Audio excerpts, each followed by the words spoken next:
Hello everyone, welcome to new video tutorial. आजको भिडियोमा हामी फोटोशप अन्तर्गत eyedropper tool, spot healing brush tool, healing brush tool, patch tool, content aware move tool, red eye टुलको बारेमा सिक्न गइरहेका छौं। सुरुमा एउटा पेज क्रिएट गरौँ। पेज क्रिएट गर्नको लागि फाइलमा क्लिक गरेर न्यूमा क्लिक गरौँ र त्यसपछि यहाँनिरबाट प्रिन्टमा गएर A4 साइजकै पेज क्रिएट गरौँ। यसलाई मैले ल्यान्डस्केपमा राखे, रेजुलेसन 300, RGB कलर नै राखे र क्रिएटमा क्लिक गरेर मैले एउटा पेज क्रिएट गरे र यहाँनिर कन्ट्रोलसँग 0 मा क्लिक गरेर फिट टु स्क्रिन गरौँ र आइड्रोपर टुलले के काम गर्छ भनेर हेरौँ। सुरुमा आइड्रोपर टुलले यो पेज भित्र भएको कुनै पनि कलरलाई पिक गर्ने काम गर्दछ। अहिले हामी फरग्राउन्डमा यहाँनिर रेड कलर देख्न सक्छौं र यसको सट्टामा हामीले यो पेज भित्र भएको व्हाइट कलर राख्नु छ या कुनै यो भित्र कन्टेन्ट छ, कुनै फोटोहरु छन् भने त्यसमा भएको कलरलाई पिक गर्नु छ भने यसको प्रयोग हुन्छ।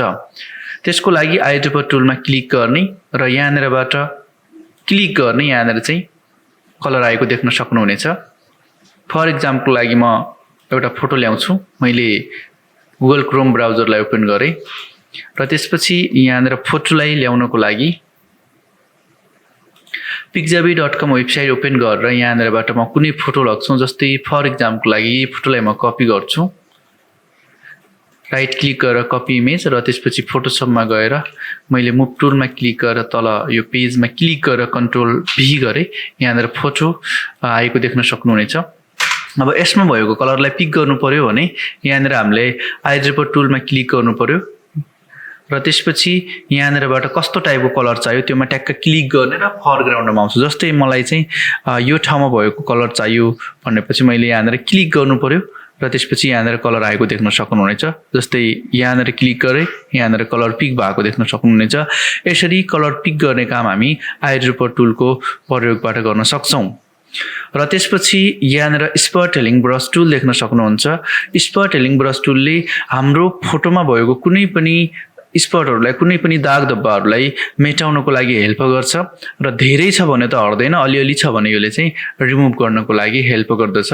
जस्तै उदाहरणको लागि यहाँनिर हामी यो यस्तो टाइपको देख्न सक्छौं। अब यसलाई रिमुभ गर्नु पर्यो भने हामीले यहाँनिरबाट स्पट हेलिङ ब्रश टुलमा क्लिक गरेर यहाँनिर ब्रश आएको देख्न सक्नुहुन्छ यहाँनिर राउन्डमा र प्लस यदि चाहिँ यस्तो टाइपको देखिरहेको छ भने क्याप्सन लक अन भएको छ भनेर थाहा पाउने र क्याप्सन लकलाई अफ गर्ने। त्यसपछि यस्तो आउँछ र यसको साइज हामीले बढाउनु पर्यो भने राइट क्लिक गरेर साइजलाई यसरी यहाँनिरबाट बढाउन सक्छौं या किबोर्डबाट कर्ली ब्र्याकेट क्लोजमा क्लिक गरेर पनि हामी यसको साइजलाई इन्क्रिज गर्न सक्छौं र घटाउनको लागि या डिक्रिज गर्नको लागि कर्ली ब्र्याकेट ओपनमा क्लिक गर्ने। यसरी हामी साइजलाई थप घट गर्न सक्छौं र यहाँनिरबाट पनि हामी साइजलाई इन्क्रिज डिक्रिज गर्न सक्छौं। यहाँनिर क्लिक गर्ने, यो रिमुभ भएको देख्न सक्नुहुनेछ। यसरी फोटोमा भएको सानो सानो दाग धब्बाहरु छ, यस्तो टाइपको कुराहरु छ भने हामीले रिमुभ गर्नको लागि यसको प्रयोग गर्न सक्छौं। फर एक्जाम्पलको लागि यहाँनिर म एउटा फोटो ल्याउँछु। जस्तै मैले ब्राउजर खोलेर नयाँ ट्याबमा गएर यहाँनिर पिम्पल्स लेखेर सर्च गरे र त्यसपछि फोटो भन्नेमा क्लिक गरे र त्यसपछि यहाँनिरबाट म कुनै एउटा फोटोलाई पिक गर्छु। जस्तै यही फोटो लगाउँ अहिलेको लागि।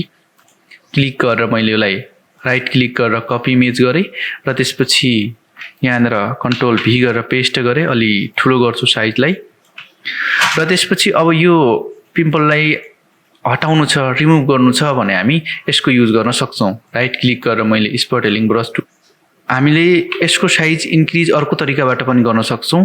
त्यसको लागि किबोर्डबाट अल्टको बटन प्रेस गरेर राख्ने र त्यसपछि माउसको राइट क्लिक पनि प्रेस गर्ने र यसलाई चाहिँ जो माउस पोइन्टर छ त्यो माउस पोइन्टरलाई चाहिँ हामीले राइटतिर गर्यौं भनेपछि यसको साइज इन्क्रिज हुन्छ र लेफ्टतिर गर्यौं भनेपछि यसको साइज डिक्रिज हुन्छ र यहाँनिर मैले माउसको लेफ्ट क्लिक गरे भने यो रिमुभ हुनेछ।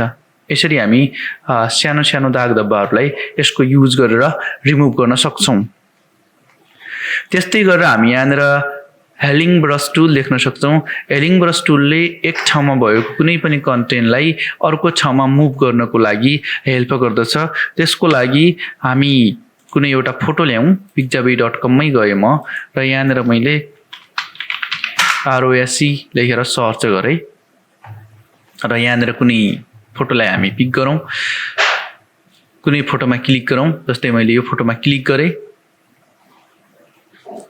र यसलाई कपी गर्छु। म कपी गर्नको लागि राइट क्लिक कपी इमेजमा क्लिक गरेँ र त्यसपछि यहाँनिर कन्ट्रोल 0 गरेर फिट टु स्क्रिन र कन्ट्रोल V गरेर पेस्ट गरिदिएँ र मुभ टुलमा क्लिक गरेर यसलाई म यहाँनिर राखेँ। हेलिङ ब्रस टुलको युज गर्नको लागि एट फर्स्ट यहाँनिर चाहिँ हाम्रो यो फोटो छ। म चाहिँ योमा प्रयोग गरेर देखाउँछु। मैले यो फोटोको लेयरलाई सिलेक्ट गरेँ र त्यसपछि यहाँनिर राइट क्लिक गरेर हेलिङ ब्रस टुल सिलेक्ट गर्ने र लेफ्ट क्लिक गर्यो भने यस्तो देखाउँछ। त्यसैले हामीले योमा चाहिँ अल्टसँग माउसको लेफ्ट क्लिक गर्नुपर्छ र त्यसपछि यो भागलाई कुन ठाउँमा राख्ने हो त्यो ठाउँमा लगेर हामीले माउसको लेफ्ट क्लिक गर्ने। जस्तै मैले यहीँनिर राख्नु छ भने मैले यहाँनिरबाट माउसको लेफ्ट क्लिक गरेँ। त्यही मुभ भएको हामी देख्न सक्छौँ। यहाँनिर गरेँ, यहाँनिर पनि आयो, यहाँनिर गरेँ, यहाँनिर पनि आयो। यसरी एक ठाउँमा भएको कन्टेन्टलाई हामीले अर्को ठाउँमा मुभ गर्नको लागि हेलिङ ब्रस टुलको युज गर्न सक्छौँ। र त्यस्तै गरेर प्याच टुल भन्ने देख्न सक्छौँ। प्याच टुलले जस्तै म एउटा फोटो लग्छु।